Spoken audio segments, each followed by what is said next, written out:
یہ بیعت نہیں ہے، یہ سودا ہے دل کا۔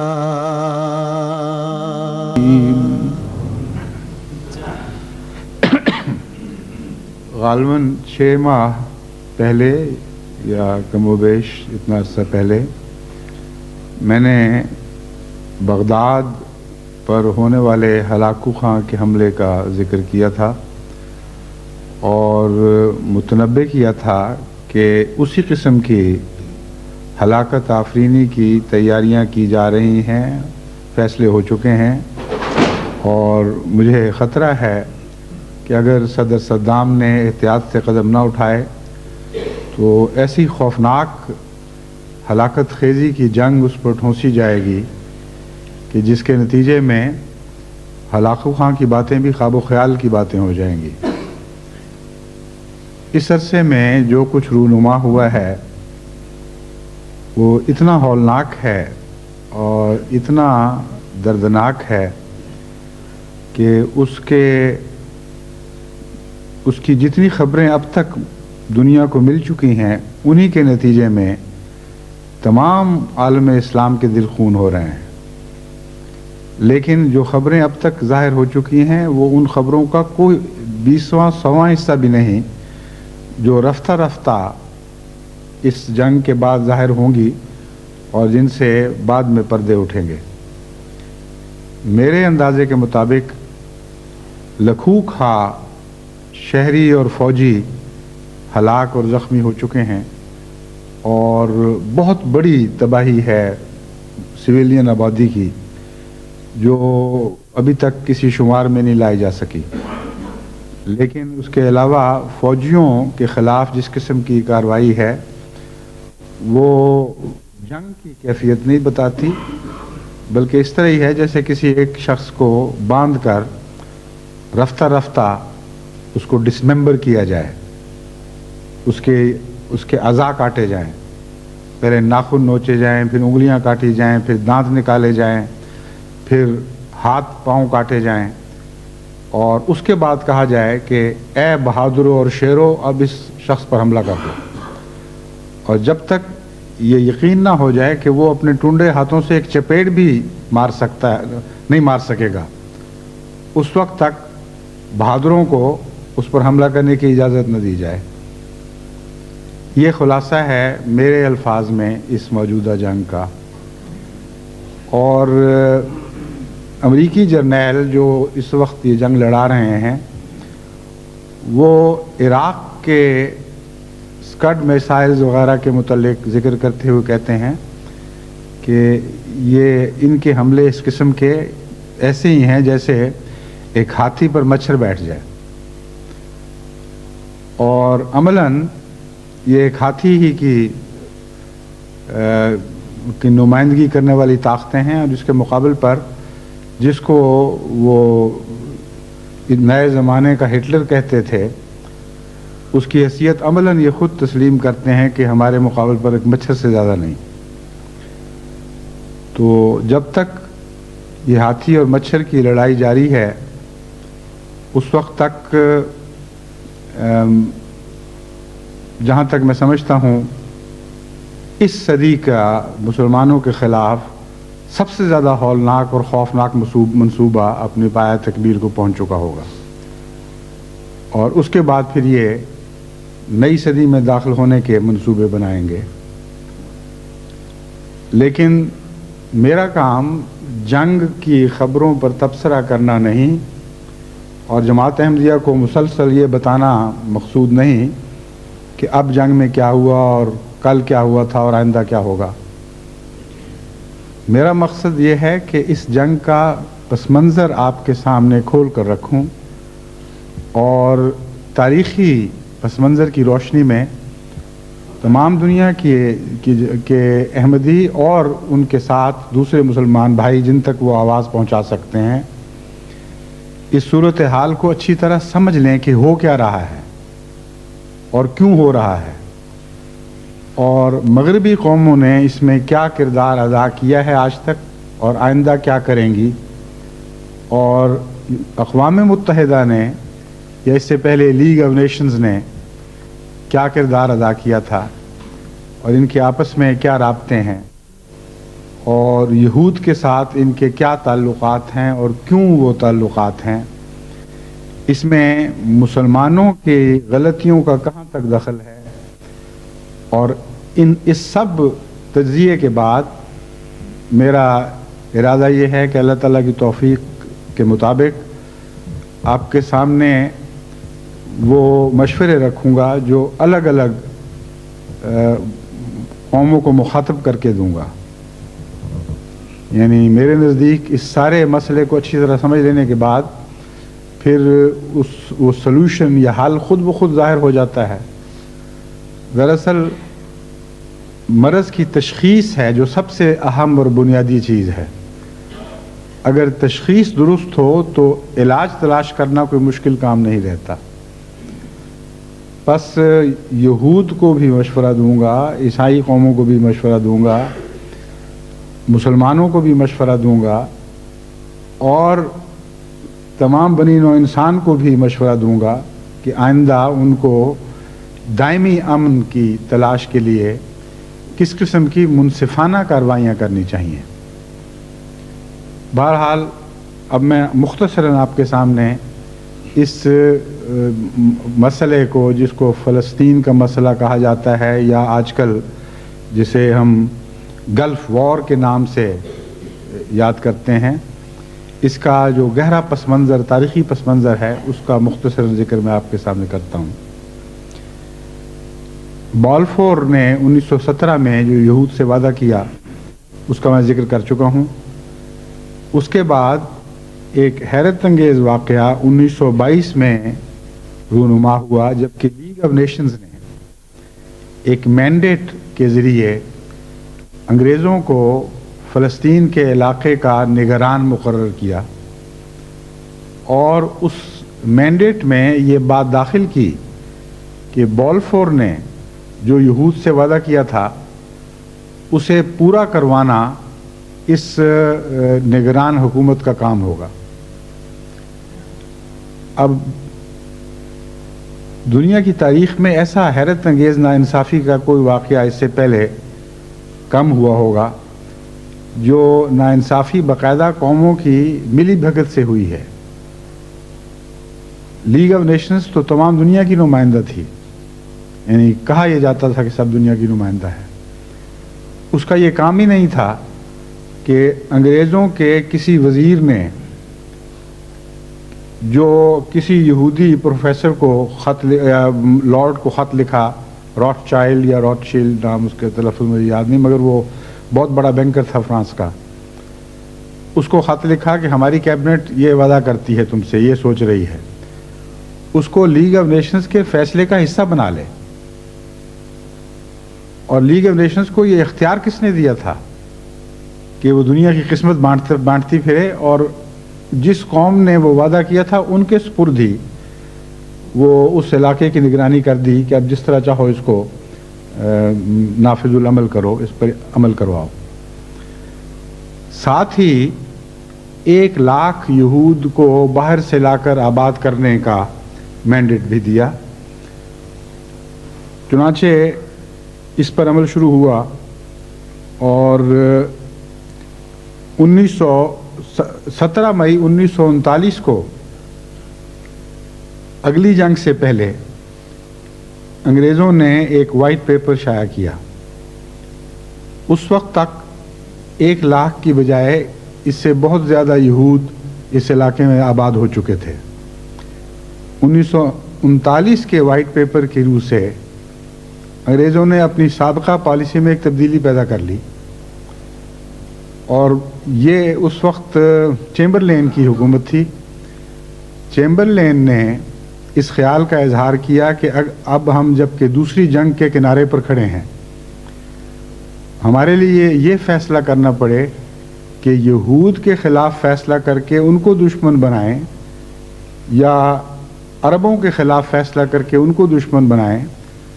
تو میری رائے یہ ہے کہ ہمیں یہود کے خلاف فیصلہ کرنا چاہیے، عربوں کے خلاف نہیں کرنا چاہیے. کیونکہ جنگ عظیم ثانی سر پہ کھڑی تھی. پہلا فیصلہ پہلی جنگ کے بعد کا ہے، دوسرا فیصلہ دوسری جنگ سے پہلے کا ہے، اور یہ فیصلہ سیاست پر مبنی تھا، حقیقت پر مبنی نہیں تھا. کیونکہ اس کے نتیجے میں ان کو یہ چاہیے تھا، ہاں اس میں باقاعدہ وائٹ پیپر میں یہ اعلان کیا کہ انگریزی حکومت فلسطین میں یہودی حکومت قائم کرنے کے حق میں نہیں ہے، اور ہم یہود کا یہ حق تسلیم نہیں کرتے کہ وہ فلسطین میں اپنی حکومت بنائیں. ساتھ ہی 75,000 مزید یہودیوں کو وہاں باہر سے لا کر آباد کرنے کی اجازت دی گئی. 1,00,000 پر بات شروع ہوئی تھی جو 75,000 پر رکی. اس وقت اگر یہ اب دیانتدار تھے اپنے فیصلے میں تو لیگ آف نیشنز کو یہ مینڈیٹ واپس کر دینا چاہیے تھا کہ جس ہمارے فیصلے کے مطابق 1917 والے فیصلے کے مطابق اگر تم نے ہمیں مختار بنایا ہے کہ اس فیصلے پر عمل درآمد کروائیں، تو اب حکومت اس فیصلے کے خلاف ہے، اس لیے خود بخود مینڈیٹ ختم ہو جانا چاہیے.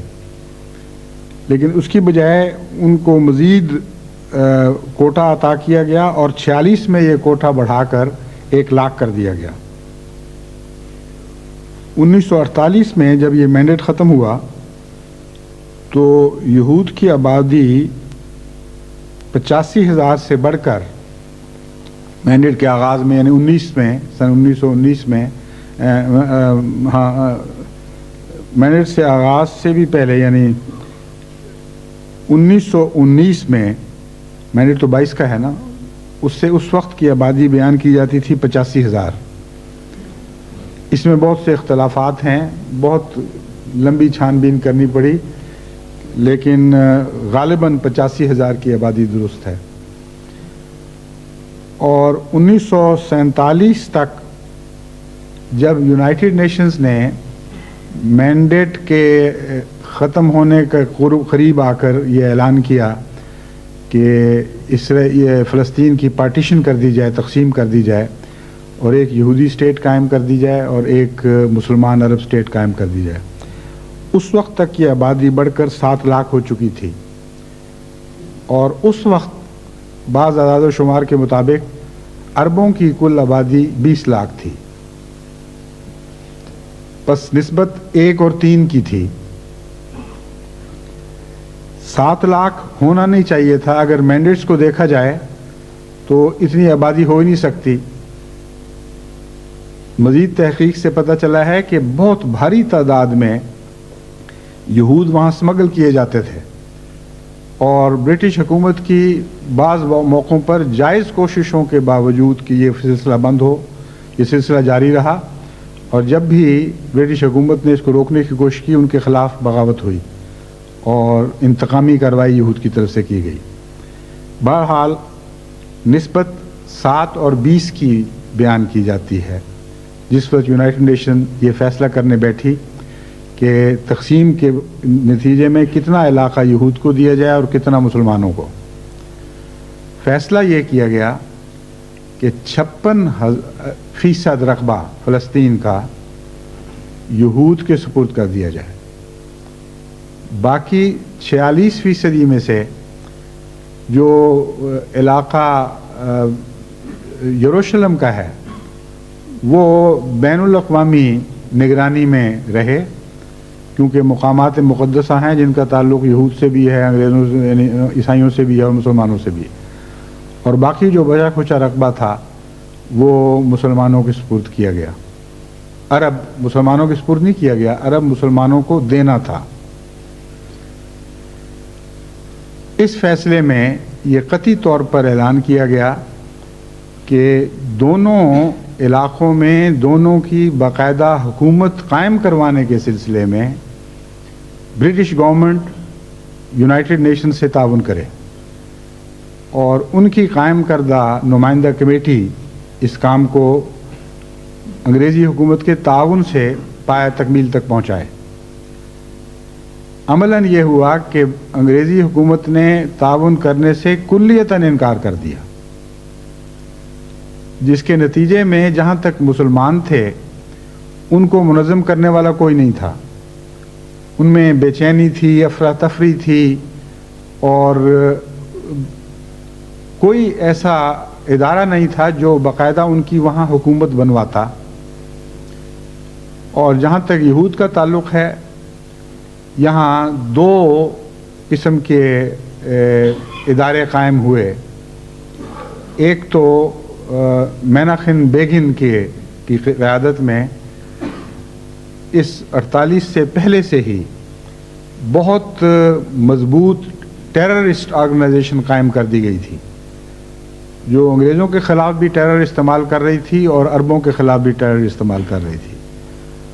اور دوسرے ڈیوڈ بن گورین کی قیادت میں امریکہ سے کثرت سے اسلحہ یہود کو مہیا کیا جا رہا تھا، اور یہاں 3-4 قسم کی آرگنائزیشنز قائم کر دی گئی تھیں جو منظم طریق پر نہ صرف اپنے علاقے کا دفاع کریں اور یہاں حکومت قائم کریں، بلکہ اور بھی کچھ علاقہ عربوں سے ہتھیائیں۔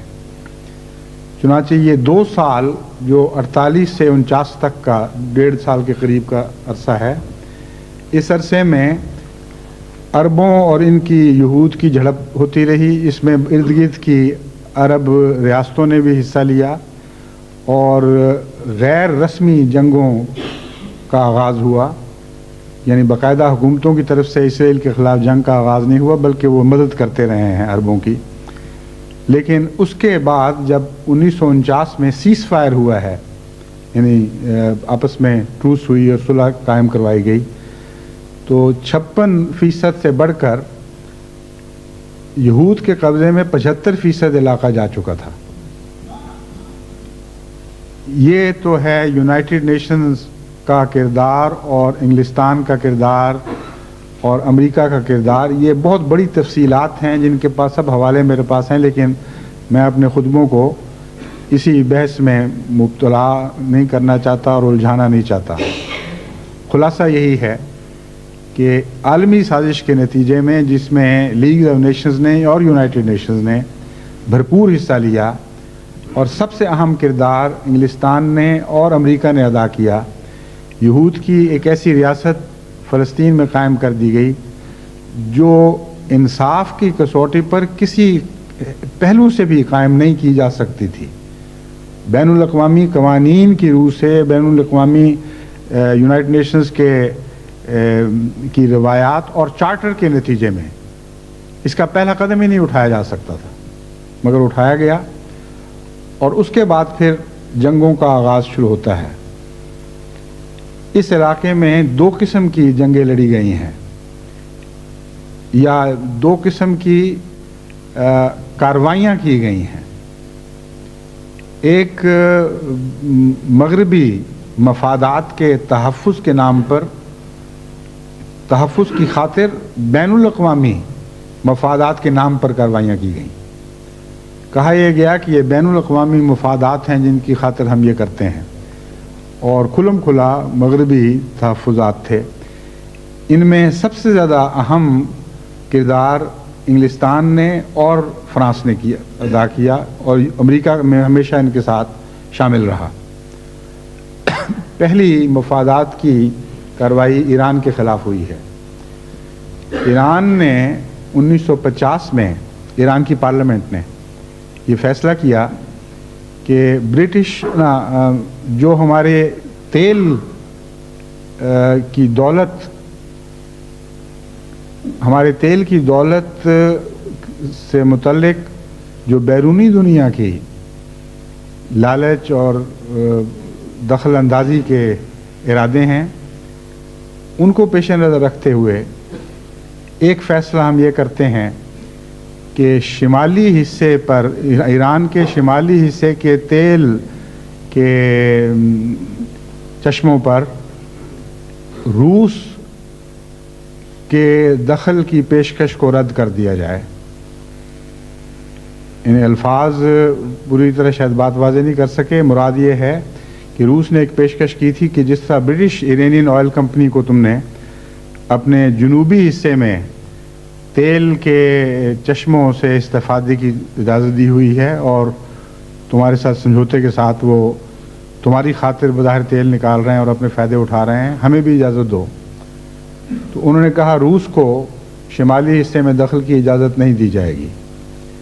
اور دوسرا یہ فیصلہ کیا کہ برٹش ایرانین آئل کمپنی سے ہم اپنے معاہدے کو وقتاً فوقتاً زیر نظر لاتے رہیں گے اور آئندہ اس معاہدے پر نظر ثانی 1951 میں ہوگی. 50 کے اس فیصلے پر امریکہ میں خوب شادیانے بچائے گئے فتح کے، اور امریکی حکومت نے اس کو بڑا سراہا کیونکہ ان کی نظر اس وقت روس کے خلاف فیصلے پر رہی. لیکن 1951 میں جب برٹش ایرانین آئل کمپنی کے ساتھ معاہدے پر نظر ثانی کا مسئلہ پارلیمنٹ میں پیش ہو رہا تھا، برٹش ایرانین آئل کمپنی کی اتنی بڑی طاقت تھی کہ امریکہ یا خود انگریزوں کو یہ وہم بھی نہیں آ سکتا تھا کہ ہماری مرضی کے خلاف اس فیصلے میں اس معاہدے میں جو ایرانین آئل کمپنی اور حکومت کے درمیان تھا کوئی رد و بدل کر دیا جائے گا.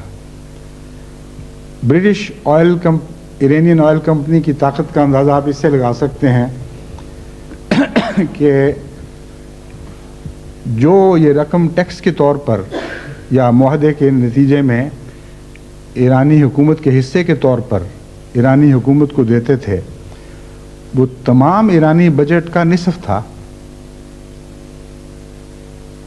اور جو وہ برٹش ایرانین آئل کمپنی کے مالک ٹیکس کے طور پر انگریزوں کو دیتے تھے وہ اس سے بہت زیادہ رقم تھی، اور جو منافع وہ خود رکھتے تھے وہ اس سے 10 گنا زیادہ تھا.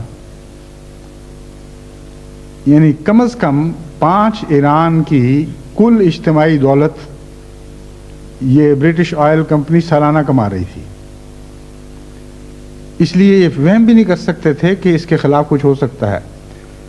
چنانچہ جب یہ فیصلہ پیش ہونے لگا اسمبلی کے سامنے یہ بحث پیش ہونے لگی تو ایرانی وزیر اعظم کو انہوں نے خریدا ہوا تھا یا جس طرح بھی انہوں نے اس کو اپنے ساتھ رکھا ہوا تھا، اس نے ایک رپورٹ پیش کی جس کا خلاصہ یہ تھا کہ برٹش ایرانین آئل کمپنی کو قومیانے کا فیصلہ ایرانی مفاد کے سخت خلاف ہوگا. اس پر ایک دم پارلیمنٹ میں اس کی مخالفت کا شور اٹھا اور دوسرے دن یا قریب تھوڑی دیر کے بعد ہی اسے نماز پڑھتے ہوئے گولی مار دی گئی اور نئے وزیر اعظم کے طور پر ڈاکٹر مصدق کا انتخاب ہوا.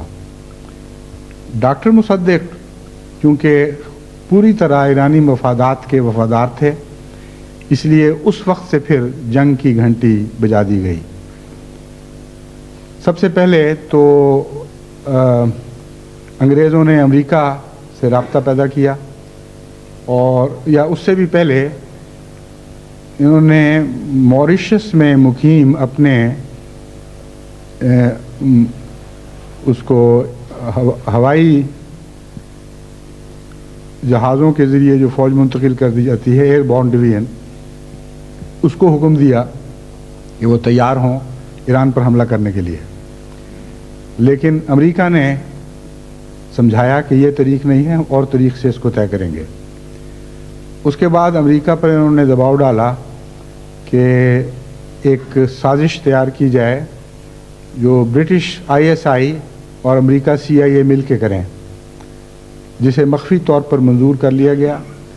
اور انگلستان میں ISI کے نمائندہ مسٹر سنکلیئر جو انگریزوں کے طرف سے سربراہ تھے ISI کے، اور CIA کے نمائندہ کم روزویلٹ، ان کے درمیان ایک منصوبہ طے ہوا. لیکن اس عرصے میں امریکہ نے اپنے اثر و رسوخ کو استعمال کر کے تمام دنیا میں ایرانین آئل کا بائیکاٹ کرا دیا، چونکہ نصف آمد بجٹ کی کل آمد کا نصف آئل کمپنی سے ملا کرتا تھا۔ جب تیل کی فروخت بند ہو گئی تو بڑا شدید مالی بحران ایران میں پیدا ہوا۔ ڈاکٹر مصدق نے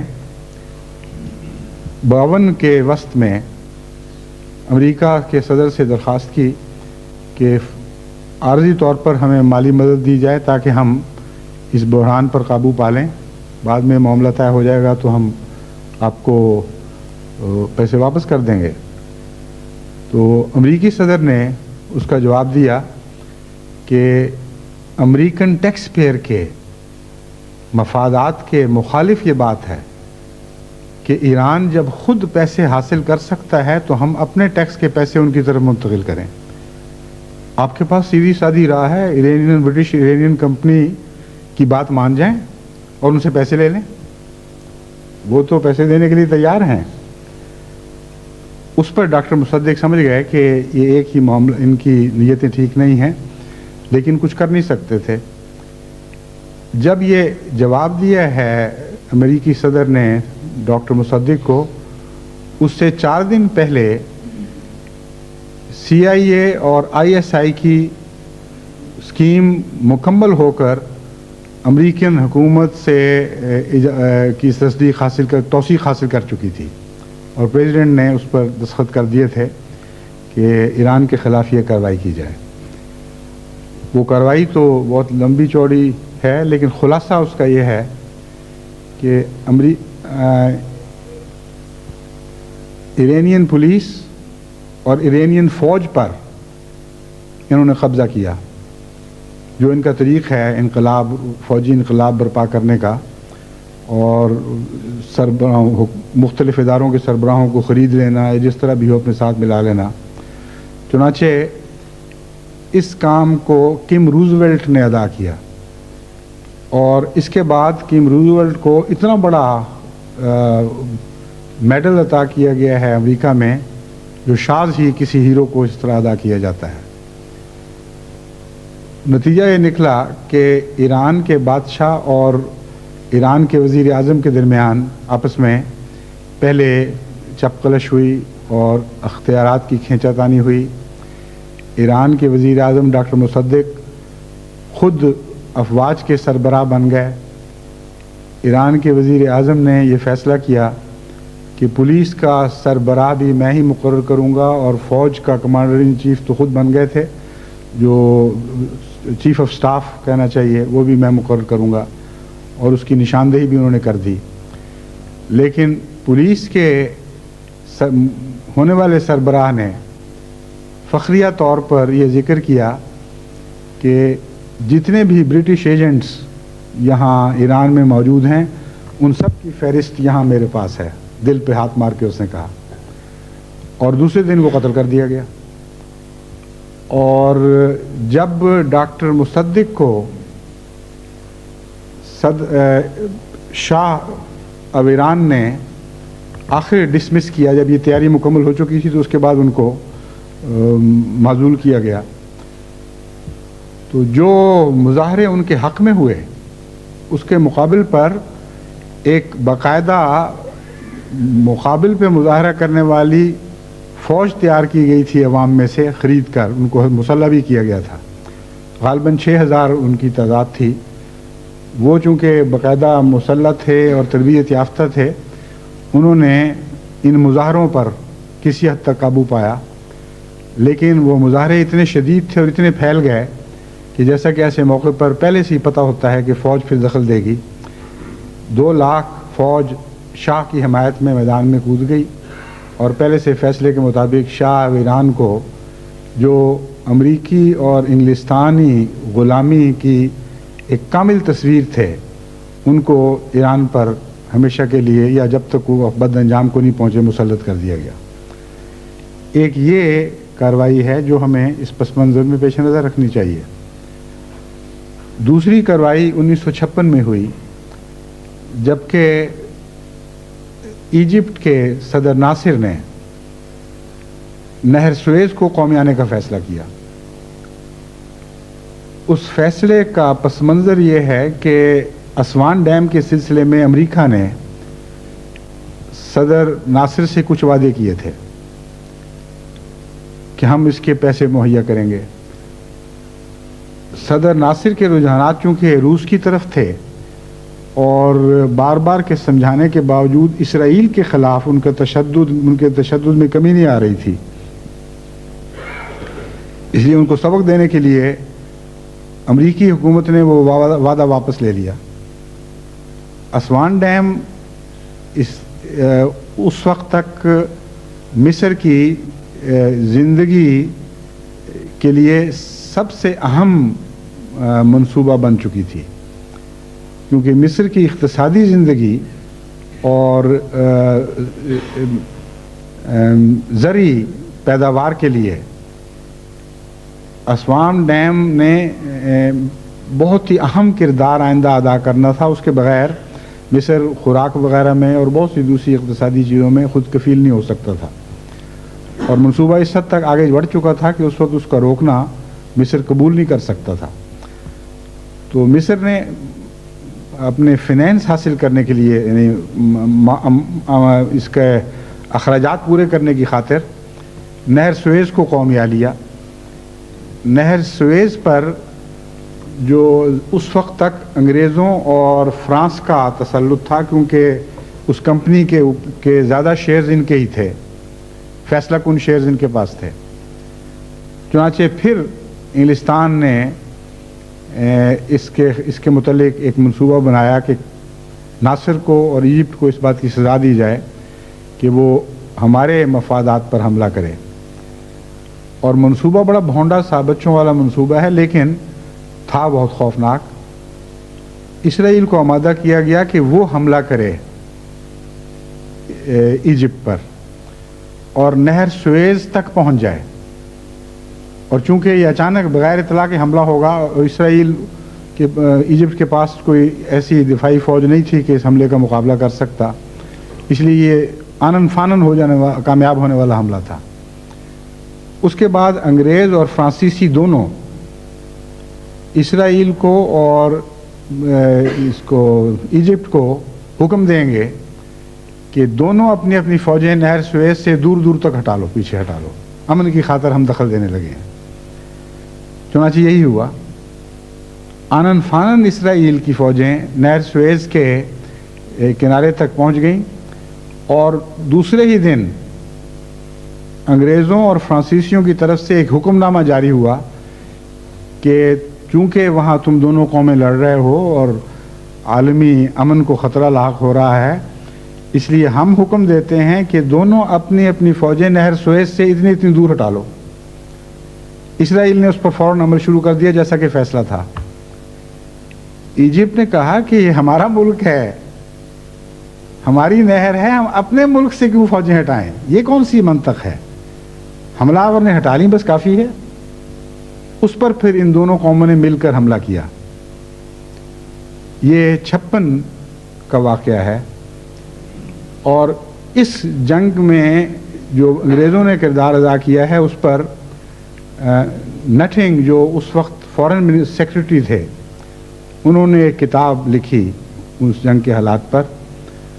اس کتاب کے مطالعے سے پتہ چلتا ہے کہ جو طرز عمل انگلستان نے صدر ناصر کے خلاف اور ایجپٹ کے خلاف اختیار کی، بین ہی وہی طرز عمل آج صدر بش، صدر صدام اور عراق کے خلاف اختیار کیے ہوئے ہیں. یوں لگتا ہے جس طرح کاربن کاپی ہے ان حالات کی جو اب رونما ہو رہے ہیں.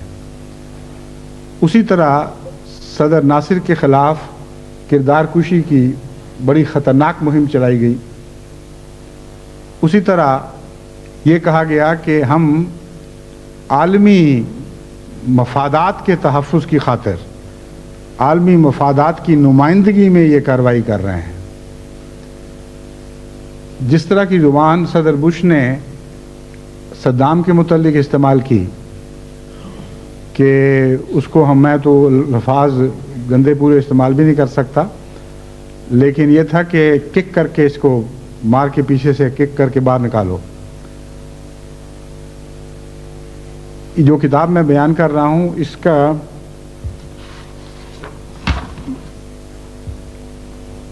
حوالہ میرے پاس ہے درج مگر اس وقت سامنے نہیں ہے.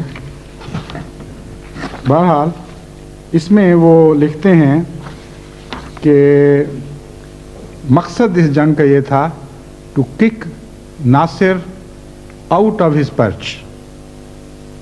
یہ ملتے جلتے الفاظ تھے. کک کا لفظ اسی طرح استعمال ہوا کہ ناصر کو ٹھڈا مار کے، جس طرح وہ پرندے شاخ پر بیٹھے ہوتے ہیں کسی جگہ پر، اس کی بیٹھنے والی جگہ سے اڑا کر باہر مارو. یہ جنگ کا مقصد تھا اصل جو فیصلہ ہو چکا تھا.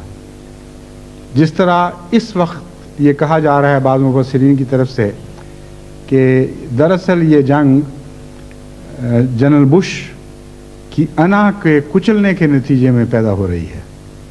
اگرچہ یہ درست نہیں ہے، صدر بش کی انا کا دخل ضرور ہے، لیکن مقصد یہ ہرگز یہ نہیں تھا.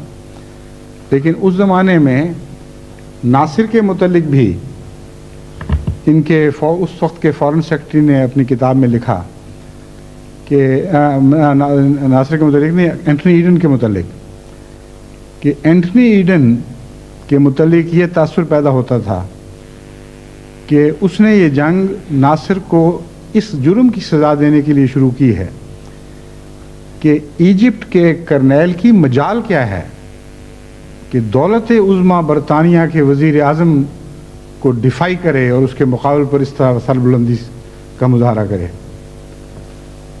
بالکل یہی تجزیہ آج بش کے متعلق بعض مبصرین کی طرف سے پیش کیا جا رہا ہے. تو عملاً یہ 1956 کی جنگ کا اعادہ ہے ایک قسم کا.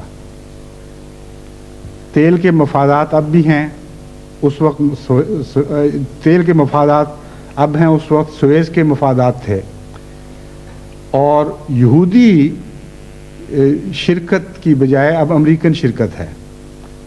بس اس جنگ میں دراصل وہی 3 طاقتیں نمایاں ہیں جو پہلے تھیں، انگلستان، فرانس اور یہود.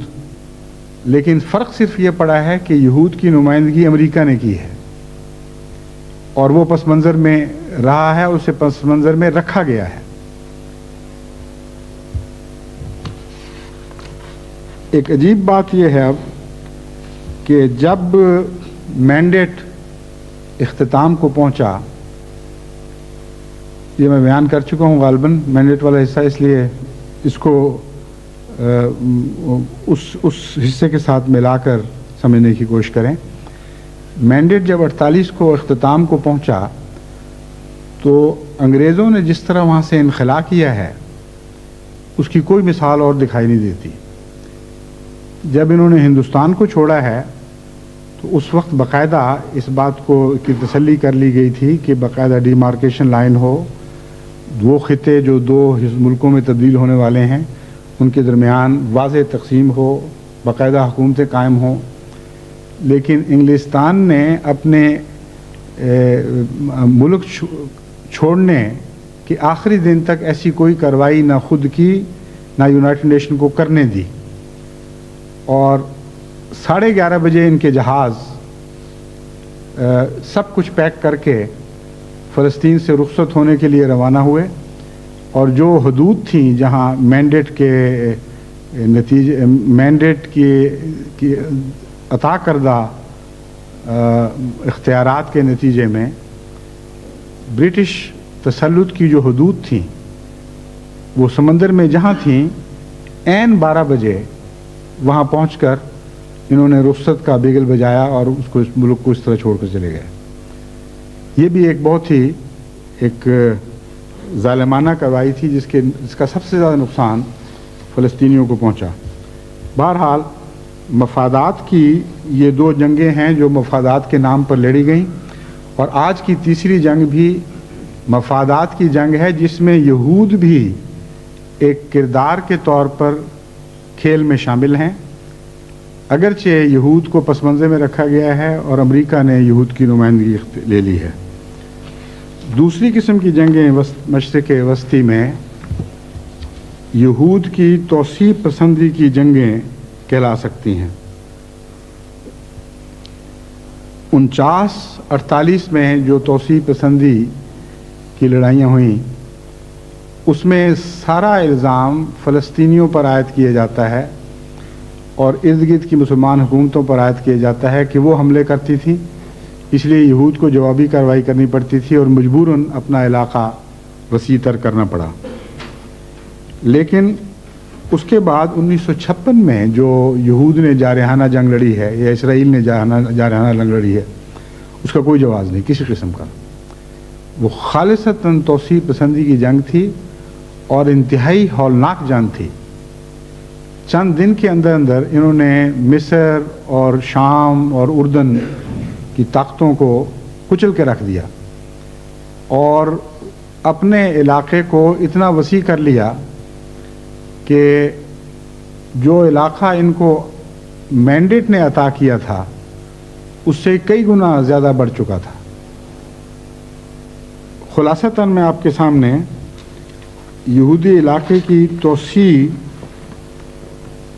کا معاملہ رکھتا ہوں، اس سے آپ کو اندازہ ہوگا کہ کس حد تک یہود نے اپنے علاقے میں توسیع کی ہے اور کرتے چلے جا رہے ہیں اور آئندہ بھی کرتے رہیں گے۔ 1937 کی غالباً بات ہے کہ انگریزوں نے 17 کے بالفور ریزولوشن کو پیش نظر رکھتے ہوئے یہ ارادہ اعداد و شمار میں پہلی دفعہ یہ بات کی کہ یہود کی حکومت کو کتنا علاقہ دینا چاہیے۔ چنانچہ اس فیصلے کی روح سے 5000 کلومیٹر کا علاقہ یہود کو دیا جانا چاہیے تھا۔ 1948 میں جو فیصلہ یونائٹڈ نیشنز نے 1947 کے آخر میں جو فیصلہ یونائٹڈ نیشنز نے کیا اس میں 5000 کی بجائے 20000 کلومیٹر کا رقبہ ان کو دیا گیا۔ کچھ رقبہ 2 سال کے عرصے میں بڑھ گیا جس کا میں پہلے ذکر کر چکا ہوں، اور 1956 کی جنگ کے آخر پر یہود کے قبضے میں رقبہ 88,000 کلومیٹر ہو چکا تھا۔ اس سے آپ اندازہ کریں کہ جو بات 5000 سے شروع ہوئی تھی کہاں تک پہنچی ہے۔ آخری جنگ جو اس علاقے میں موجودہ جنگ سے پہلے لڑی گئی وہ یوم کپور کی جنگ کہلاتی ہے۔ یوم کپور کی جنگ کو یہ مسلمانوں کی طرف سے یا عرب ممالک کی طرف سے جارحانہ جنگ قرار دیتے ہیں، حالانکہ یہ بات درست نہیں۔ واقعہ یہ ہے کہ 1967 کی جنگ جو ہے 67 کی جنگ، میں شاید میں 57 کی کہہ چکا ہوں، اگر کہا ہے تو غلط ہے، 67 کی جنگ جو 56 کی جنگ کے 11 سال بعد لڑی گئی تھی، یہ یہود کی جارحانہ جنگ تھی جس کے نتیجے میں یہ سارا علاقہ ان کے قبضے میں آیا جس کا میں ذکر کر چکا ہوں، 88,000 کلومیٹر سے زیادہ رقبہ۔ اس کے بعد 1973 میں یوم کپور کی جنگ ہوئی۔ یوم کپور یہود کا ایک مقدس دن ہے۔ اس دن اچانک اسرائیل پر شام، سیریا اور اردن کی طرف سے مشترکہ طور پر حملہ کیا گیا۔ بیان یہ کیا جاتا ہے کہ یہ جنگ یہ خالصتاً عربوں کی جارحانہ جنگ تھی جس میں یہود بالکل بے قصور تھے۔ یہ بات درست نہیں۔ وجہ یہ ہے کہ 1967 کی جنگ کے بعد یونائٹڈ نیشنز نے اور یونائٹڈ نیشنز کی سیکورٹی کونسل نے ایک ریزولوشن پاس کیا جس کا نمبر ہے 242۔ اس ریزولوشن کے نتیجے میں انہوں نے اسرائیل کی جارحانہ جنگ کی مذمت کرتے ہوئے متفقہ طور پر حکم دیا کہ اسرائیل اپنی فوجوں کو ان تمام علاقوں سے پیچھے ہٹا لے جو اس جنگ کے نتیجے میں اس کے ہاتھ میں آئے ہیں، اور ساتھ ہی یہ شوشہ بھی اس ریزولوشن میں چھوڑ دیا گیا جس طرح برٹش اور ویسٹرن ڈپلومیسی کا طریق ہے کہ جب اس فیصلے پر عمل درآمد کا وقت ہو تو کچھ اور بحثیں ساتھ چھڑ جائیں۔ اس میں یہ شوشہ بھی ساتھ رکھا گیا کہ اس علاقے کی سب حکومتوں کا حق ہے کہ ان کے امن کا تحفظ ہو اور ان کی ایسی شکل ہو گیا کہ جغرافیائی طور پر کہ ان کے امن کو خطرہ نہ پیش آئے۔ مطلب یہ تھا کہ اس بہانے جب بھی اس فیصلے پر عمل درآمد کا وقت آئے گا تو یہ کہا جائے گا کہ یہود کی بقا کا تقاضا ہے یا اسرائیل کی بقا کا تقاضا ہے کہ علاقے میں اتنا رد و بدل کرو اور ترمیم کرو، مگر اس کے کسی پہلو پر بھی عمل درآمد نہیں ہوا۔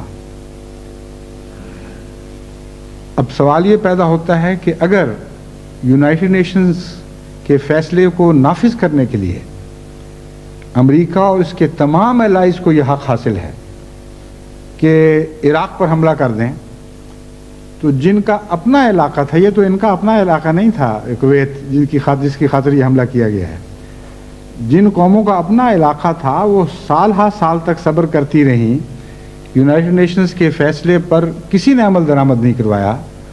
ان کا حق تھا کہ اس علاقے کو لینے کی خاطر وہ فوجی کارروائی کریں، بس اس کو جارحانہ کارروائی کہنا جارحیت ہے، بڑا ظلم ہے۔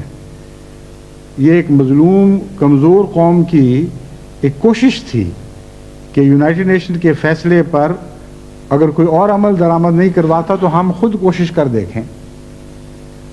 بس یہ ہے جنگوں کی وہاں کی تاریخ، اور اس میں یہ سب قومیں اب تک جو رویہ اختیار کیے ہوئے ہیں وہ آپ کے سامنے ہے۔ موجودہ جنگ میں جو باتیں کھل کر سامنے آئی ہیں ان کی تفصیل میں جانے کا وقت نہیں، مگر آپ کی یادداشت میں وہ تازہ ہوں گی۔ خلاصہ ان سب باتوں کا یہ نکلتا ہے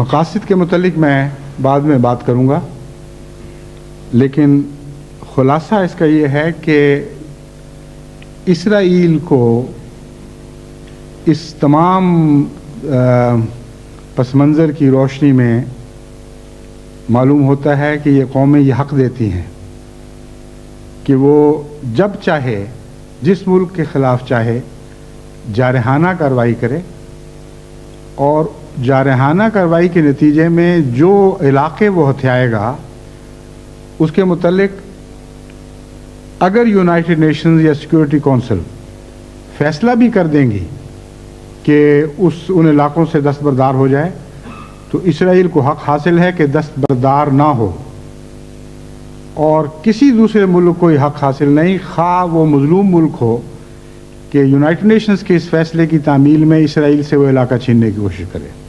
یہ تحفظ حاصل ہے۔ اس دوران ایک بات کا میں نے ذکر نہیں کیا کہ 1948-47 سے لے کر 49 تک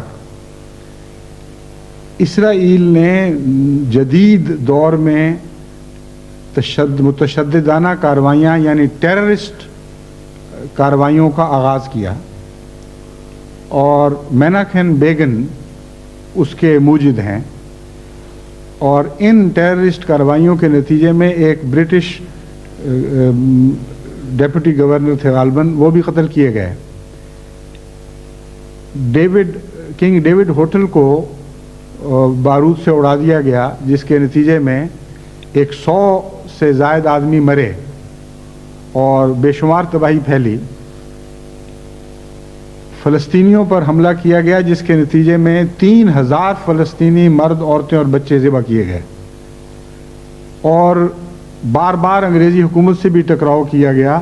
وجہ یہ تھی، تصادم کیا گیا، وجہ یہ تھی کہ اس وقت لیبر حکومت تھی، اور لیبر حکومت کے مسٹر بیون جو فارن سیکرٹری تھے، وہ اس بات کے قائل تھے کہ مسلمان مظلوم ہیں اور یہود زیادتی کر رہے ہیں۔ چنانچہ انہوں نے ہر کوشش کی کہ یہود کا ناجائز داخلہ فلسطین میں بند کیا جائے۔ چنانچہ ایک جہاز جس میں 4000 سے زائد یہود مہاجرین خلاف قانون فلسطین میں داخل ہونے کی کوشش کر رہے تھے، مسٹر بیون کے حکم پر انگریزی فوج نے اس کا تعاقب کیا اور اس جہاز کو پکڑا اور واپس جرمنی پہنچا دیا۔ اس پر تمام جرنلسٹ دنیا نے اتنا شدید احتجاج کیا اور بیبن کو گالیاں دیں کہ آدمی حیران ہو جاتا ہے. ایک حکومت کے سپرد امانت کی گئی ہے کہ اس علاقے کو امانتاً اپنے پاس رکھو، اور شرائط میں، امانت کی شرائط میں یہ بات داخل کی گئی ہے کہ اس سے زیادہ باہر سے یہود اس میں داخل نہیں ہوں گے، اور اس پر عمل کروانے کے نتیجے میں جو رد عمل دکھایا جاتا ہے برٹش جرنلزم کی طرف سے وہ حیرت انگیز ہے. ایک صاحب جنہوں نے کتاب لکھی ہے میکنگ آف اسرائیل، ان کا نام غالباً جیمز کچھ ہے، وہ یہ لکھتے ہیں کہ اتنا بھیانک ظلم آپ سوچیں کہ ان 4000 سے زائد یہودیوں کو جرمنی کی بدبخت اور ظالم زمین میں واپس کیا گیا ہے، اور وہ بدبخت اور ظالم زمین میں 1947 میں واپس کیا گیا ہے، جنگ کے خاتمے کے 3 سال بعد. اگر وہ ایسی بدبخت اور ظالم زمین اس وقت بھی تھی جب کہ ناٹسی شکست کھا چکے تھے اور جرمنی کا ملبہ بن چکا تھا، جب ان پر انگریز اور امریکن اور فرانسیسی تسلط جما چکے تھے، تو پھر اس کے بعد یہود کو وہاں رہنے کا کیا حق ہے پھر؟ بہرحال یہ اس سے اندازہ ہوتا ہے کہ ان کے جرنلسٹ بھی ان کے ساتھ تھے، اور ساری جو مغربی رائے عامہ تھی وہ یہود کا تحفظ کر رہی تھی. تو ٹیررزم کی ایجاد دراصل وہاں سے ہوئی ہے، یہود سے. تو ایک حق یہود کا یہ بھی تسلیم کر لیا گیا گویا کہ تاریخی پس منظر میں کہ یہود کو اجازت ہے کہ وہ ٹیررسٹ کارروائیاں کریں، اور اس کا نام ہم یہودی ٹیررزم نہیں رکھیں گے. لیکن مسلمان حکومتوں کو اپنے سیاسی مفادات کی خاطر کسی قسم کی ٹیررسٹ کارروائی کی اجازت نہیں. اگر کریں گے تو ہم ان کو نہیں، صرف ان کو ہی نہیں بلکہ اسلام کو بدنام کریں گے اور کہیں گے یہ اسلامک ٹیررزم ہے. اور جو حقوق ان کے تسلیم کیے ہوئے نظر آتے ہیں،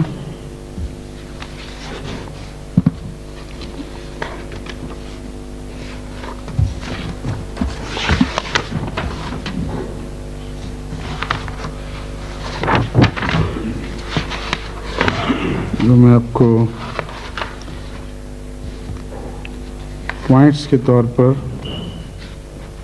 ہاں جی، سیکورٹی کونسل کی قراردادوں کو رد کرنے کا حق ہے یہود کو، اور یونائٹڈ نیشنز کے تمام فیصلوں کو تحقیر کی نظر سے دیکھنے اور اس طرح رد کرنے کا حق ہے جس طرح ایک پرزے کو پھاڑ کر ردی کی ٹوکری میں پھینک دیا جاتا ہے. اور کسی دنیا کے ملک کا حق نہیں ہے کہ یہود کی مذمت کرے. اس بارے میں یہود کو حق حاصل ہے کہ اپنی بقا کے نام پر دوسرے ملکوں کے جغرافیے تبدیل کرے،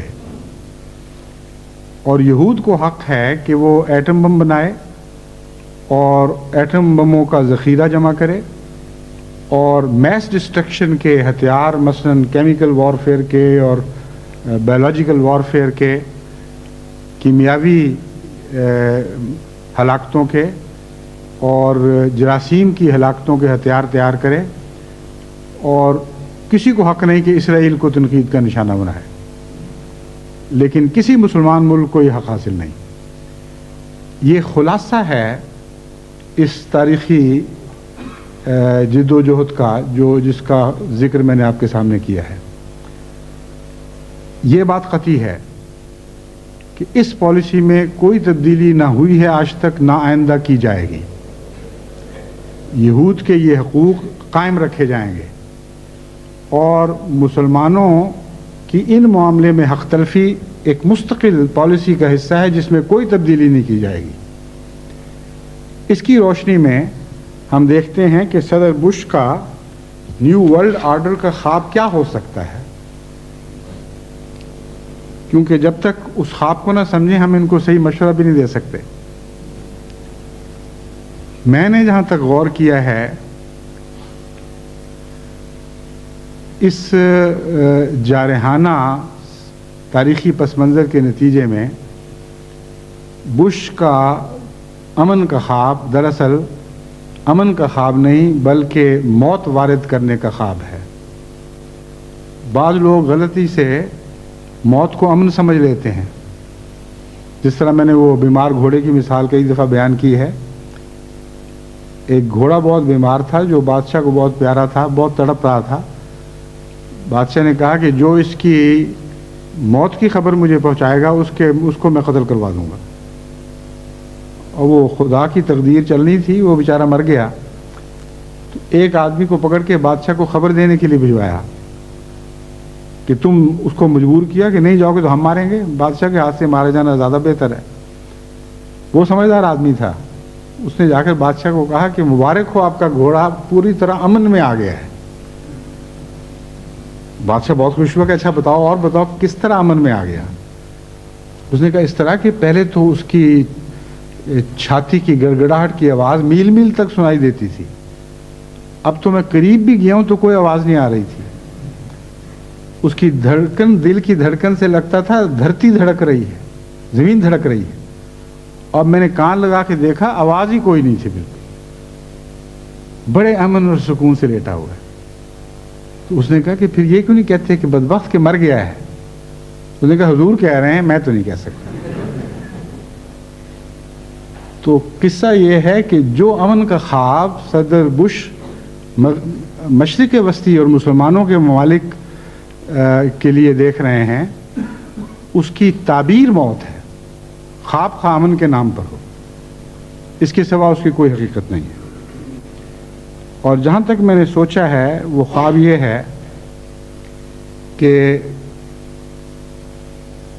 تیل کے امیر ملک سعودی عرب اور شیخڈم ریاستوں وغیرہ کو آمادہ کیا جائے گا کہ وہ بھیک کے طور پر اپنی تیل کی آمد کا ایک حصہ ان عرب ممالک میں تقسیم کریں جو تیل کی دولت سے محروم ہیں یا بہت تھوڑا تیل رکھتے ہیں۔ اور اس کے نتیجے میں جس طرح امریکن ایڈز کے ذریعے تیسری دنیا کے ملکوں کو غلام بنایا جاتا ہے، عرب ملکوں کو بعض عرب ملکوں کا غلام بنا دیا جائے، اور اس کے نتیجے میں جو سٹرنگز ایڈز کے ساتھ وابستہ ہوا کرتی ہیں، اسی قسم کی سٹرنگز اس مالی امداد کے ساتھ بھی لگا دی جائیں۔ امریکہ کی مالی امداد، جسے امریکن ایڈ کہا جاتا ہے، ہمیشہ بعض سیاسی مسائل کی شرائط رکھتی ہیں جو امریکہ کے مفاد میں ہوتی ہیں۔ اس ایڈ کے ساتھ بھی کچھ شرائط ہیں جو اسرائیل کے مفاد میں ہوں گی اور مغرب کے عمومی مفاد میں۔ وہ شرائط یہ ہوں گی کہ یونائٹڈ نیشن میں جھگڑا نہیں لے کے جانا، بلکہ یونائٹڈ نیشن سے باہر امریکن سرپرستی میں یہود کے ساتھ معاملات طے کرو، اور یہ ضمانت دو کہ آئندہ کبھی اس علاقے میں تم کسی قسم کی جنگ کی ضرورت نہیں کرو گے۔ اس بات کی ضمانت دو کہ جہاں یہود ایٹمی اسلحہ بناتا رہے گا اور میس ڈسٹرکشن کے دوسرے ہتھیار تیار کرتا رہے گا، تم میں سے کوئی کبھی ایٹمی اسلحہ بنانے اور میس ڈسٹرکشن کے ہتھیار بنانے کے خواب بھی نہیں دیکھے گا۔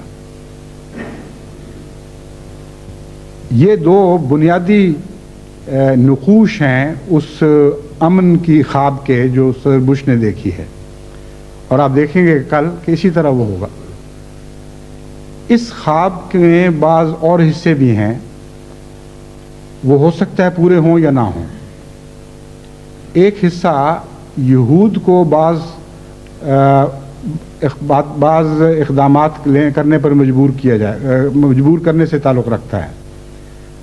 مراد یہ ہے کہ یہود کو یہ کہیں گے، یعنی یہود کہنا غلط ہے، یہود میں سے بعض بہت شریف النفس ایسے یہود بھی ہیں آج جو اسرائیل کے شدید مخالف ہیں اور ان کی پالیسیوں کو رد کرتے ہیں، اور ان کو دنیا کے لیے ہی نہیں بلکہ خود یہود کے لیے بھی نقصان دہ سمجھتے ہیں۔ بس جب میں لفظ یہود کہتا ہوں تو ہرگز مراد نہیں کہ یہود قوم کو بحیثیت مجموعی مردود کر رہا ہوں، میری مراد اسرائیل سے ہی ہوتی ہے۔ بہرحال اسرائیل کو پر وہ یہ دباؤ ڈالنے کی کوشش کریں گے، یعنی خیال ہے ان کا، یہ گمان ہے، خواب ہے کہ وہ کلیتاً گولان ہائٹ کا علاقہ خالی کر دے اور جارڈن کے مغربی کنارے کا علاقہ خالی کر دے. اس کے نتیجے میں وہ وہاں صلح کروا لیں گے. یہ بات قطعی ہے کہ گولان ہائٹ کا پورا علاقہ اسرائیل کسی قیمت پہ خالی نہیں کرے گا. اور یہ بات قطعی ہے میرے نزدیک کہ مغربی جارڈن کے مغربی کنارے پر جو یہود کا تسلط ہے وہ اس کو ختم نہیں کرے گا. لیکن اس کے باوجود ان کے تمام الائز یعنی عرب مسلمان الائز ان کی کارروائیوں سے راضی ہوں گے اور جس سمجھوتے کا میں نے ذکر کیا ہے اس میں شامل ہو جائیں گے. وجہ یہ ہے کہ مغربی اردن پر یہود کا تسلط کے تسلط کا نقصان صرف فلسطینیوں کو اور شرق اردن کو ہے، اور فلسطینیوں اور شرق اردن کی خاطر امریکہ یہود کو ناراض کر لیں یہ ہو ہی نہیں سکتا. اور دوسرا اس لیے کہ وہاں باہر سے مزید یہود لا کر آباد کروانے کا منصوبہ ایک بڑا دیرینہ منصوبہ ہے جس پر بہت حد تک عمل درآمد ہو چکا ہے اور مستقل یہودی آبادیاں قائم کر لی گئی ہیں. اس لیے بھی اگر امریکہ چاہے تو بھی اسرائیلی اس علاقے کو خالی کرنے پر آمادہ نہیں ہوں گے. اور اب تک جو اسرائیل اور امریکہ کے تعلقات ظاہر ہوئے ہیں ان سے پتہ چلتا ہے کہ صدر بش کی مجال نہیں ہے کہ اسرائیل کو ناراض کرنے کی جرات کرے.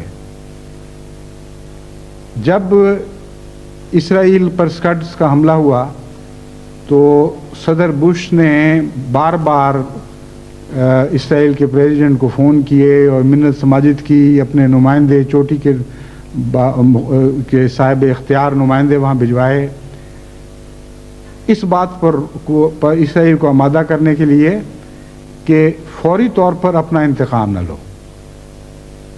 اس واقعہ سے ان کے تعلقات کی نوعیت سب دنیا پر ظاہر ہو جاتی ہے. چند اسکڈز کے نتیجے میں 2 بوڑھی عورتیں مری ہیں اور کہا جاتا ہے کہ 200-300 سے زیادہ لوگ زخمی نہیں ہوئے. اس کو نہایت ہی ہولناک یک طرفہ جارحانہ کارروائی قرار دیا گیا، جبکہ اس سے پہلے اسرائیل نے عراق کے ایٹمی توانائی کے پلانٹ کو بغیر کسی نوٹس کے اپنے ہوائی جہازوں کے ذریعے بمبارڈ کر کے بالکل برباد کر دیا کلیتاً، اور اس حملے کو کسی نے جارحانہ حملہ قرار نہیں دیا. گویا اسرائیل کو تو یہ حق ہے اور یہ تسلیم کیا گیا ہے کہ تم جارحانہ کارروائی کرو اور دوسروں کے ملکوں میں جا کے بمباری کرو. نہ یونائٹڈ نیشن کو اعتراض کا اختیار ہے نہ کسی اور ملک کو، اور جس پر بمباری کی جاتی ہے اس کو جوابی کارروائی کا بھی اختیار نہیں. بس اگر اور کچھ نہیں تو اسکڈ میسائل کے حملے کو عراق کی جوابی کارروائی قرار دیا جا سکتا ہے اور دیا جانا چاہیے، کیونکہ یہ بات بھی اب تسلیم کر لی گئی ہے کہ جوابی کارروائی کا فوراً ہونا ضروری نہیں. چنانچہ اس مسئلے پر ذرا تھوڑا سا اور غور کریں تو اسرائیل اور امریکن تعلقات خوب کھل کر نظر کے سامنے آ جاتے ہیں. صدر بش نے بار بار فون پر رابطے کیے، منتیں کیں، بڑے نرم لہجے میں درخواستیں کیں کہ کوئی فوری کارروائی اس کے رد عمل کے نتیجے میں نہ کرنا. بعد میں اپنے نمائندہ بھیجے جن کے ذریعے گفت و شنید ہوئی، اور آخری نتیجہ یہ نکلا کہ اگر تم کوئی فوری کارروائی نہ کرو تو ہم تمہاری طرف سے زیادہ انتقام لینے کی کوشش کریں گے. اور جو سویلینز پر بمباریاں ہوئی ہیں اور لاکھوں معصوم شہید ہوئے ہیں اور جن کے گھر برباد کیے گئے، یہ دراصل اسرائیل کی انتقامی کارروائی الائیڈز نے اپنے ذمہ قبول کی تھی اور اسی پر عمل درآمد ہوا ہے. دوسرا پہلو یہ تھا کہ اس کے علاوہ ہم تمہیں $9 بلین بطور اقتصادی مدد کے دیں گے. آپ اندازہ کریں $9 بلین کی رقم تو ایک دولت کا پہاڑ ہے. اور کس چیز کے بدلے؟ اس چیز کے بدلے کہ وہ انتقامی کارروائی سے باز آ جائے؟ نہیں. بار بار اس کو یقین دلایا گیا ہے کہ یہ صرف وقتی طور پر انتقامی کارروائی ٹالنے کی خاطر کیا جا رہا ہے. اس کے بعد تمہیں حق حاصل ہے کہ جب چاہو، جہاں چاہو، جس طرح چاہو، جس زمانے میں چاہو تم اس جارحیت کا بدلہ لو. اسی لیے میں نے کہا تھا کہ اسرائیل کا یہ حق تسلیم کیا جا چکا ہے کہ وہ جارحانہ کارروائیاں کرے، اور کوئی ملک اس کے خلاف جارحانہ کارروائی جوابی نہ مدافعانہ کارروائی بھی نہ کرے. اور اگر وہ مدافعانہ کارروائی کرے گا تو اس کے خلاف ساری دنیا کی طاقتیں جارحانہ کارروائی بھی کریں گی، اور اسرائیل کا جارحانہ کارروائی کا حق باقی رہے گا. اور وہ کب اور کس طرح پورا ہوتا ہے یہ ابھی دیکھنے والی بات ہے. تو یہ ہے نیو ورلڈ آرڈر جس کا خواب صدر بش نے دیکھا ہے، اور جس کے متعلق وہ یہ کہتے ہیں کہ اس سے دنیا میں ہمیشہ کے لیے امن کی ضمانت ہو جائے گی. اس خواب کے کچھ اور حصے بھی ہیں. جیسا کہ میں نے بیان کیا ہے، اسرائیل تو کسی قیمت پر بھی مغربی علاقہ خالی نہیں کرے گا، لیکن مجھے یہ خطرہ ہے کہ مشرقی علاقے پر قبضہ کرنے کی داغ بیل ڈالی جا چکی ہے. مجبوری کے تحت صدر بادشاہ حسن یا حسین، کنگ حسین، بادشاہ حسین ہیں، وہ نیوٹرل رہے، اور انہوں نے صرف یہ قصور کیا ہے کہ چند 2-3 دن پہلے اپنے پریس کانفرنس میں یا تقریر میں اس بات پر سخت اظہار افسوس کیا ہے کہ اتحادیوں نے معصوم عراقی شہریوں کو تباہ و برباد کیا اور بڑا بھاری ظلم کیا. ان کا یہ تبصرہ خود مغربی اتحادیوں کے اعلانات کے نتیجے میں ہے، جو انہوں نے فوجی حالات کے متعلق خود خبر نامے جاری کیے ہیں. ان سے یہ تصویر قائم ہوتی ہے. یعنی اگر ہر 1 منٹ پر ایک جہاز بمباری کرنے کے لیے اٹھ رہا ہو، اور یہ تسلیم کرتے ہوں کہ عراق میں اتنی بمباری کی جا چکی ہے جو آج تک دنیا کی تاریخ میں کسی جنگ میں اس طرح نہیں کی گئی، اور ویتنام اس کے مقابل پر کوئی حیثیت ہی نہیں رکھتا. اس کے بعد یہ کسی ملک کا نظریہ نکالنا کہ لاکھوں سویلینز یعنی شہری اس سے متاثر ہوئے ہوں گے، یہ صدر بش کے نزدیک امریکہ کی بھی ہتک ہے اور اسرائیل کی بھی گستاخی ہے. اور وہ ان کو متنبع کرتے ہیں شاہ حسین کو کہ خبردار منہ سنبھال کر بات کرو، تمہیں پتہ نہیں کہ تم کیا کہہ رہے ہو، تمہیں کس نے حق دیا ہے اس قسم کی تنقید کرنے کا. تو اس سے جو ایک خواب کا منظر پہلو بھی تو خواب کے ہوتے ہیں، کچھ تو انہوں نے امن کی خواب بمعنی موت دیکھی ہوئی ہے، کچھ خواب کے انذاری پہلو بھی ہیں. اور انذاری پہلو میں میرے نزدیک یہ بات داخل ہے کہ شرق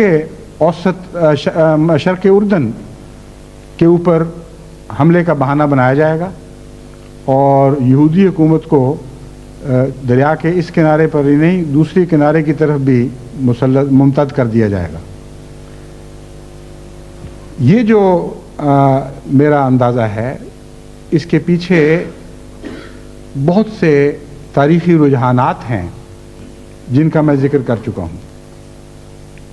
شروع دن سے آج تک یہودی مسلسل وسعت پذیر ہیں، یعنی توسیع پسندی کی پالیسی محض تعداد بڑھانے کے لحاظ سے نہیں بلکہ رقبہ بڑھانے کے لحاظ سے بھی ہے.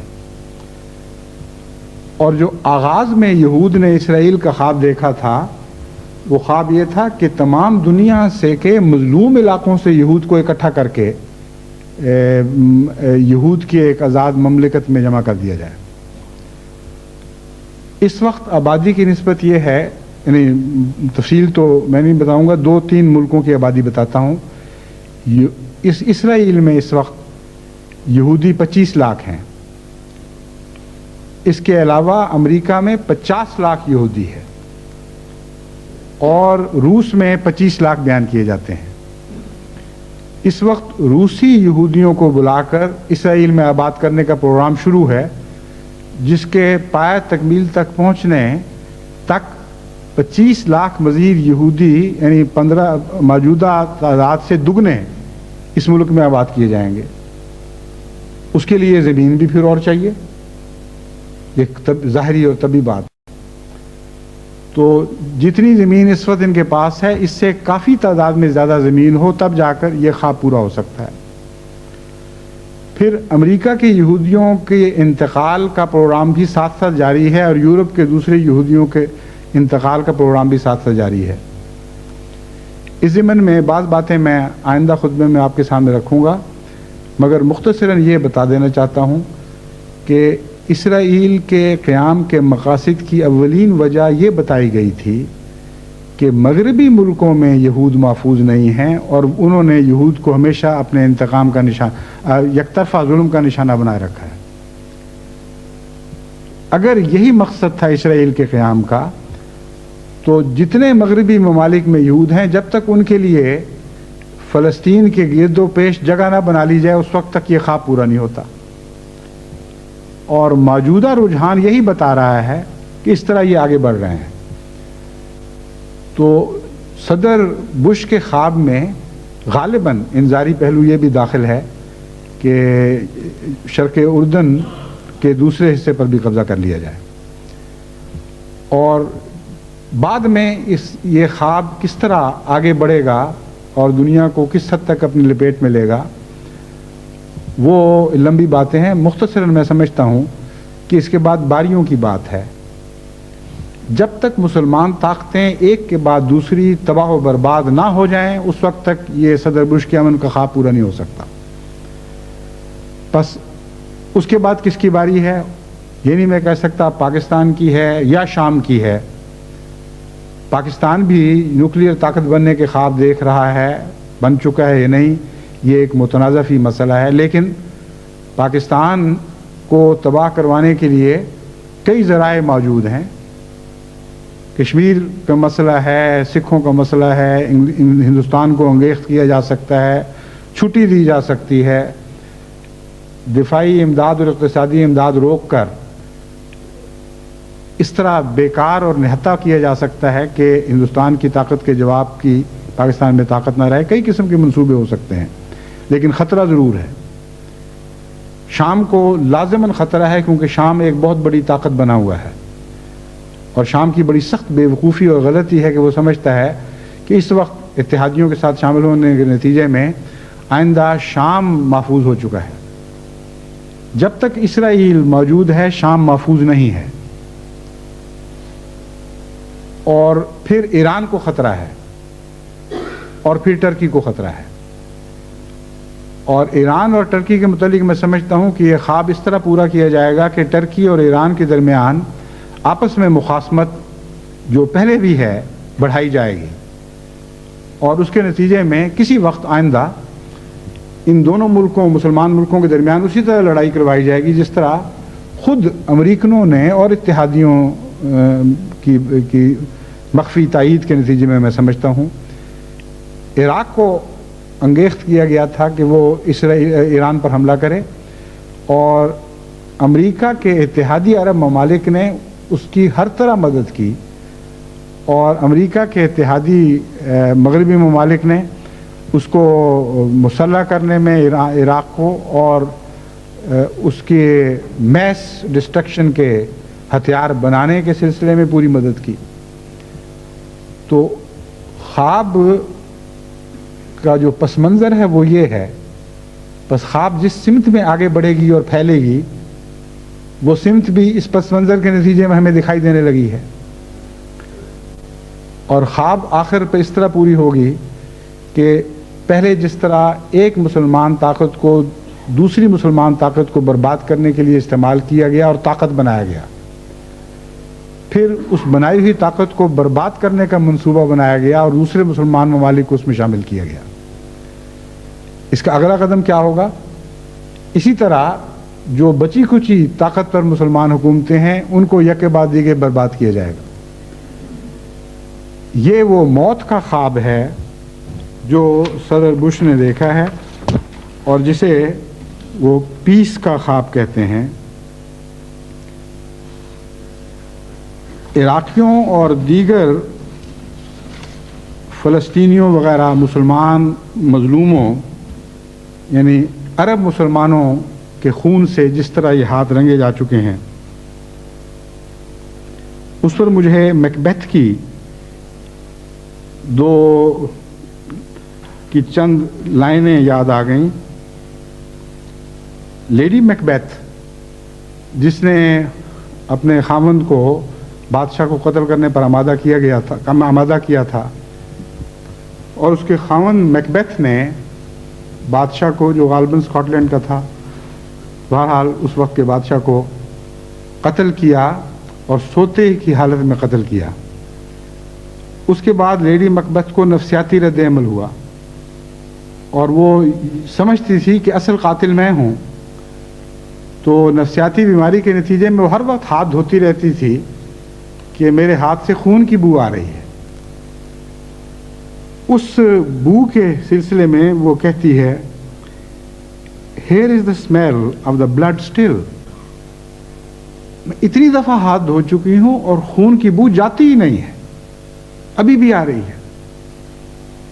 All the perfumes of the Arabia will not sweeten this little hand. عرب کی تمام خوشبوئیں مل کر بھی میرے اس چھوٹے سے ہاتھ کی بو کو مٹھاس میں تبدیل نہیں کر سکیں گی. یہ کڑوی خون کی بو آتی رہے گی. صدر بش کا معاملہ اس سے کچھ برعکس ہے. مسلمان عرب خون سے جو ان کے ہاتھ رنگے گئے ہیں، میں ان کو یقین دلاتا ہوں کہ اس کی کڑوی بو کبھی امریکہ اور اس کے ساتھیوں کا پیچھا نہیں چھوڑے گی، اور تمام دنیا کی پرفیومز بھی عرب خون کی اس بو کو مٹا نہیں سکیں گی اور اس کی کڑوی بو کو مٹھاس میں تبدیل نہیں کر سکیں گی. جہاں تک ان کی پیس کی خواب کا تعلق ہے، وہ بھی میں میکبیتھ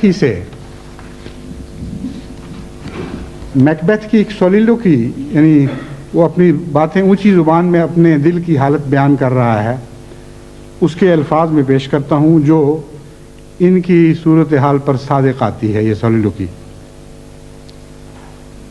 وہ سونے کی کوشش کرتا ہے اور نیند اڑ گئی ہے. اس کی ضمیر پر ایک سوئے ہوئے بادشاہ کے قتل کا بوجھ اتنا زیادہ ہے اور اس کا ضمیر اس قدر بے چین ہے کہ وہ اس کے اپنے آپ کو معاف نہیں کر سکتا.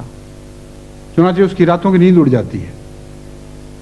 اس کیفیت کو بیان کرتے ہوئے وہ کہتا ہے، Me thought I heard a voice cry, sleep no more. Macbeth does murder sleep. Scottish زبان میں مرڈر کو MURTHER مردر لکھا جاتا تھا، تو یہاں لفظ مردر ہے یعنی مرڈر، جس کا مطلب یہ ہے، وہ کہتا ہے می تھاٹ، میں سمجھتا ہوں، میں سوچ رہا ہوں، مجھے لگتا ہے، مجھے گمان گزرتا ہے. I heard a voice cry sleep no more، کہ میں نے ایک چیخ سنی ہے جو یہ کہہ رہی تھی کہ اب کبھی نہیں سونا، اب کبھی نہیں سونا. میکبیتھ ڈز مردر سلیپ. دیکھو میکبیتھ نے سلیپ کو قتل کر دیا، نیند کو قتل کر دیا. چونکہ بادشاہ سویا ہوا تھا، اس لیے اس حالت میں اس کو مارنا اس کے نفسیاتی دباؤ کے تابع اس سے بہتر رنگ میں ظاہر نہیں کیا جا سکتا تھا کہ وہ سوچ رہا ہے کہ میں نے نیند کو مار دیا ہے. جب نیند کو مار دیا ہے تو مجھے نیند کہاں سے آئے گی؟ تو ایک لفظ کی تبدیلی سے امریکہ اور صدر بش کے خواب پر ان سطور کا اطلاق ہو سکتا ہے. میں یہ کہتا ہوں کہ methought I heard a voice cry peace know more. US does murder sleep. مجھے محسوس ہو رہا ہے کہ ایک چلانے والی کی آواز یہ سنائی دے رہی ہے کہ اب اس خطے میں یا دنیا میں کبھی امن قائم نہیں ہو سکے گا. اگر یہ خواب پوری ہو گئی، اس شرط کے ساتھ میں کہہ رہا ہوں، تو میں یہ آواز سن رہا ہوں کہ اس خطے میں اب کبھی امن قائم نہیں ہو سکے گا. یونائٹڈ اسٹیٹس نے امن کو ہمیشہ کے لیے قتل کر دیا. اس کے نتیجے میں کیا ہو سکتا ہے، ہم کیا کر سکتے ہیں، ان قوموں کو کیا مشورے دیے جا سکتے ہیں کہ جو ہلاکت کے قدم یہ آگے بڑھا چکے ہیں ان کو کس طرح واپس کر لیں. اس سلسلے میں انشاءاللہ میں آئندہ خطبے میں آپ سے مخاطب ہوں گا. میں چاہتا ہوں کہ جلد سے جلد اس مضمون کو ختم کروں اور واپس اپنے اصلی اور حقیقی اور دائمی مضمون کی طرف آ جاؤں، یعنی احمدیوں کو عبادتیں کس طرح کرنی چاہیے اور عبادتوں میں کس طرح لذت پیدا کرنی چاہیے.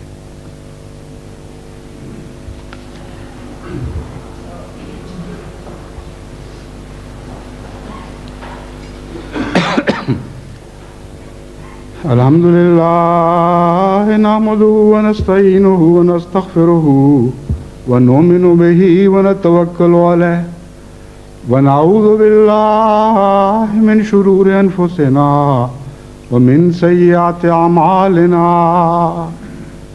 من يهده الله فلا مضل له ومن يضلله فلا هادي له.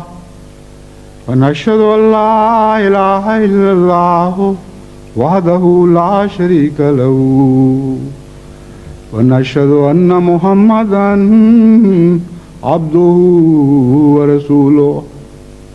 عباد الله رحمكم الله إن الله يأمر بالعدل والإحسان وإيتاء ذي القربى وينهى عن الفحشاء والمنكر والبغي يعظكم لعلكم تذكرون. اذكروا الله يذكركم وادعوه يستجب لكم ولذكر الله أكبر.